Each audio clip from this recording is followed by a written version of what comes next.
आज दिनांक 5 जुलै आजच्या प्रवचनाचा विषय आपली सुखदुःखे श्रीरामाला सांगा. तुम्ही सर्वजण छान सेवा करता आहात ह्याबद्दल शंका नाही. अशीच सेवा अखंड चालू ठेवा, त्यातच कल्याण आहे. त्यानेच आपण तरुण जाऊ. जरी कुणी काहीही सांगितले, ह्यात काय आहे, त्यात काय आहे, ह्याने काय होणार असे म्हटले तरी तुम्ही तिकडे लक्ष देऊ नका. परमेश्वराची सेवा वाढवावी तेवढी थोडीच आहे. तो फार मोठा आहे, अमर्याद आहे. त्याला पाहायला तशीच सेवा ही फार मोठी करायला पाहिजे. त्याला पाहण्यासाठी तशी मोठी शक्तीही आपल्याला लागेल. अर्जुनाला श्रीकृष्ण परमात्म्याने दिव्य दृष्टी देऊन दर्शन घडविले. ती दिव्य दृष्टी आपल्याजवळ नाही, पण ती मिळविण्याची शक्ती आपल्याजवळ आहे. भक्तीची प्रगती ही खरी शक्ती आणि त्याकरिता अखंड नामस्मरण हेच खरे साधन. श्रीराम प्रभू आपल्या घरातला कोणीतरी आहे याबद्दल खात्री बाळगा. त्याला तुम्ही आपली सुखदुःखे सांगा. दिवसाकाठी एकदा तरी रामापुढे उभे राहून त्याला अनन्य भावाने शरण जा. दिवस आनंदात जाईल आणि तुमचे दुःख दूर होईल. आपले ज्ञान, शक्ती, वैभव, सत्ता त्याच्यापुढे काहीच नाहीत.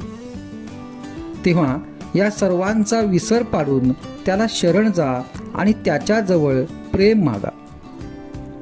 देवा, आम्ही जे तुझे दर्शन घेतो ते सर्व बाह्य स्वरूपाचे. तुझे आम्हाला खरे दर्शन घडव.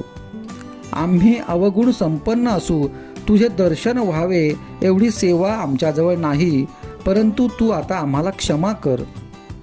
यापुढे देवा कितीही संकटे येवोत, आमच्या प्रारब्धाचे भोग आम्ही तुझ्या नामात आनंदाने भोगू. जे काही व्हायचे असेल ते होऊ दे.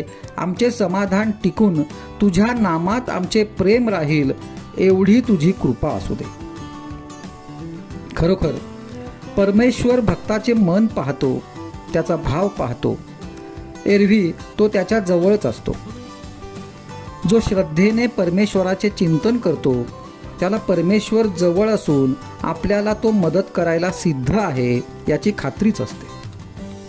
आपल्याला दोन मार्ग आहेत, एक श्रद्धेचा आणि दुसरा अनुभवाचा. एका गावी पायवाटेने गेले तर फक्त 3 मैलांचे अंतर आणि मोटारच्या रस्त्याने गेले तर 10-12 मैलांचे अंतर. श्रद्धा ही त्या पायवाटेसारखी आहे. तिने चालले तर अंतर कमी पडेल. मोटारीचा मार्ग म्हणजे अनुभवाचा मार्ग. मोटार कुठे रस्त्यात बिघडली किंवा वाटेत कुठे अडथळा आला की प्रगती थांबते. त्याप्रमाणे अनुभवात काही चुकले की प्रगती खुंटते. तेव्हा शक्यतो आपण श्रद्धेचा मार्ग पत्करावा. सद्गुरूच्या शब्दावर विश्वास ठेवून श्रद्धेने आणि प्रेमाने नाम घ्यावे. आजचा सुविचार: भगवंताचे नाम सिद्ध करून देणे हाच संतांचा जगावर सर्वात मोठा उपकार होय.